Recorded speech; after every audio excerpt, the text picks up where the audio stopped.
प्रिय विद्यार्थियों, इस ऑनलाइन कक्षा सत्र में आप सभी का हार्दिक अभिनंदन है, हार्दिक स्वागत है।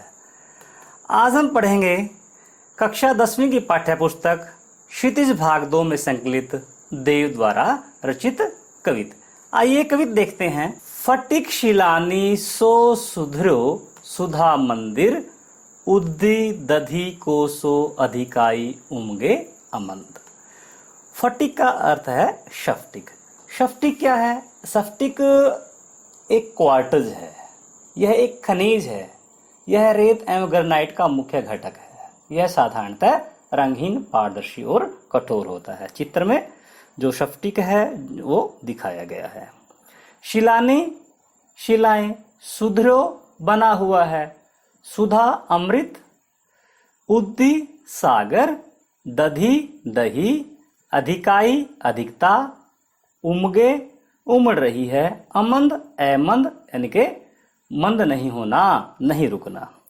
इस कवि की इन पंक्तियों में देव क्या कहते हैं कि जो अमृत का मंदिर है वह स्फटिक की शिलाओं से बना हुआ है, श्वेत रंग की शिलाओं से बना हुआ है, और जो उसके चारों ओर है उसमें जो दही का सागर है उसकी तरंगें उमड़ रही हैं। जब वो तरंगें उमड़ती हैं, जब तरंगें आती हैं तो उनसे अपार आनंद आ रहा है, अपार आनंद उमड़ रहा है। आइए आगे देखते हैं। बाहर भीतर सो भीति न दीखिए, देव दूध सो फेन फैलो आंगन फर्श बंद। यहां पर भीति का क्या अर्थ है? दीवार। दीखिए दिखाई देना, फेन झाग, फैलो फैला हुआ है, फर्शबंद फर्श, या हम ऐसे कह सकते हैं फर्श के रूप में बना हुआ ऊंचा स्थान। इन पंक्तियों में देव कहते हैं कि जो चारों ओर सफेद रंग की चांदनी छाई हुई है, वह चांदनी इस प्रकार की प्रतीत हो रही है कि बाहर से और भीतर से जो दीवारें हैं वो नहीं दिखाई दे रही हैं। किसकी दीवारें? अमृत मंदिर की दीवारें हैं। और दूध जैसा जो झाग है वो आंगन में, और जो फर्श है वहां पर चारों ओर फैला हुआ है। जो चांदनी रात है बड़ी ही उज्जवल है, बड़ी ही श्वेत रंग की है, उसकी उज्जवलता चारों ओर फैली हुई है। उस जो सुधा मंदिर है उसकी दीवारें न तो बाहर से दिखाई दे रही हैं, न ही भीतर से दिखाई दे रही हैं। चारों ओर जो श्वेत है, जो बिल्कुल ही सफेद रंग है, वह फैला हुआ है, उज्जवलता फैली हुई है। अगली पंक्तियां देखते हैं। तारा सी तरुणी तामे ठाडी झिलमिली होती, मोतिन की ज्योति मिलियो मलिका को मकरंद।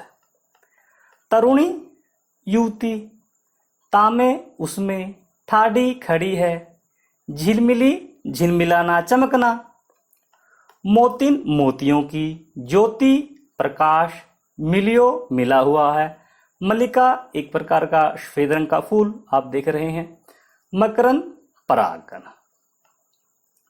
इन पंक्तियों में देव ने राधा का वर्णन किया है कि जो राधा है वह युवती है, आकाश में तारों की तरह झिलमिला रही है। वह इस प्रकार की दिखाई दे रही है कि मानो जो मोती हैं और जो मलिका का मकरंद है उन दोनों को मिला दिया गया है। जो चांदनी रात है, पूर्णिमा की चांदनी रात है, उसकी जो सफेदी है, उसकी उज्जवलता है, वह चारों ओर छाई हुई है। आरसीसी अंबर में आभासी उजियारी लगे, प्यारी राधिका को प्रतिबिंब सोलगत चंद।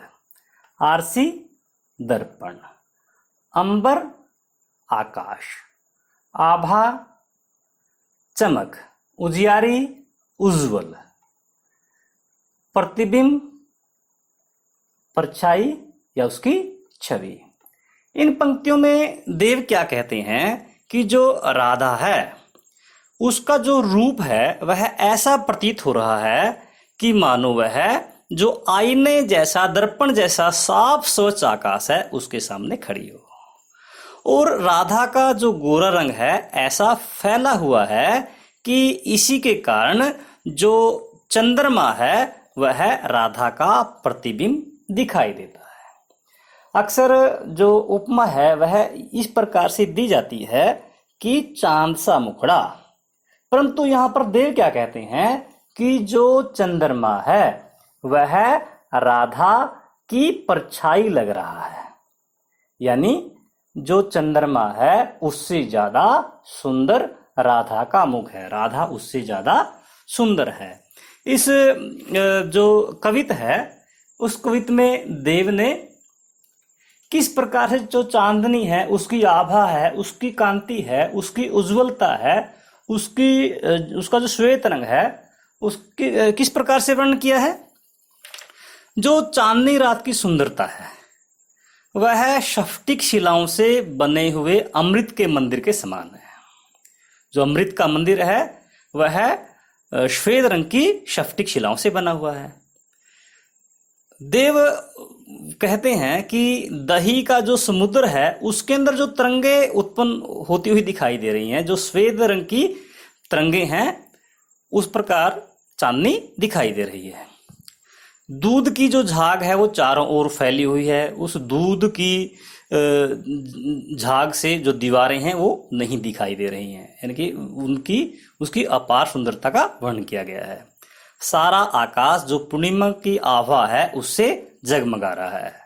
चांदनी रात में चांदनी की तरह चमकती हुई दमकती हुई राधा का के प्रतिबिंब से ही चांद बहुत सुंदर लग रहा है।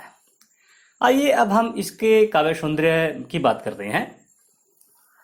इस कवित में चांदनी रात की आभा, उसकी सुंदरता का बहुत ही सुंदर ढंग से वर्णन किया है। इसके साथ साथ राधा का जो रूप सौंदर्य है उसका भी चित्रण किया गया है। बात करते हैं भाषा की। ब्रज भाषा है। यदि हम अलंकारों की बात करें तो अनुप्रास अलंकार, रूपक अलंकार, उत्प्रेक्षा अलंकार और उपमा अलंकार प्रयोग हुआ है। यदि हम बात करें इस कवित में श्रृंगार रस है, चांदनी रात का वर्णन किया गया है और जो राधा है उसके रूप सौंदर्य का वर्णन किया गया है। बात करते हैं गुण की। इस कवित में माधुर्य गुण है। जहां पर श्रृंगार रस होता है वहां पर माधुर्य गुण होता है। यदि हम बात करें बिंब की तो इस कवित में चाक्षुक बिंब है। चाक्षुक बिंब से हमारा क्या तात्पर्य है कि हमारी आंखों के सामने दृश्य उभर जाना। जब हम इस कविता को पढ़ते हैं तो चांदनी रात का पूरा दृश्य हमारी आंखों के सामने उभर जाता है। जो उज्ज्वलता है चांदनी की, जो चारों ओर सफेदी छाई हुई है, प्रकृति सफेदी से नहाई हुई है, वह दृश्य हमारी आंखों के सामने आ जाता है। इस पद में बात करें छंद की तो यह छंदबद्ध रचना है, कवि छंद का प्रयोग किया गया है। तत्सम तद्भव शब्दों का प्रयोग किया गया है। भाषा बड़ी ही सहसल और प्रवाहमय है। यदि हम इसके अलंकारों की बात करें, जैसा कि इसमें बताया गया था कि अलंकार अनुप्रास अलंकार है, रूपक अलंकार है, उत्प्रेक्षा अलंकार है। तो अलंकार जो अनुप्रास अलंकार है, यदि आप इस कविता को ध्यान से पढ़ेंगे तो शिलानी शो शूद्रो सुधा, फेन फैलो, तारासी तरुणी, यहाँ पर अनुप्रास अलंकार है। फटिक शिलानी शो शूद्रा उत्प्रेक्षा अलंकार है। उपमा अलंकार सुधा सो फेन फैलो आंगन फर्श बंद। तो प्रिय विद्यार्थियों, आज हमने देव द्वारा रचित इस कविता को पढ़ा। इसमें राधा और चांदनी रात के सौंदर्य का वर्णन किया गया है। तो आज के लिए इतना ही काफ़ी। जल्द ही मिलते हैं एक नए उपविषय के साथ। तब तक के लिए धन्यवाद।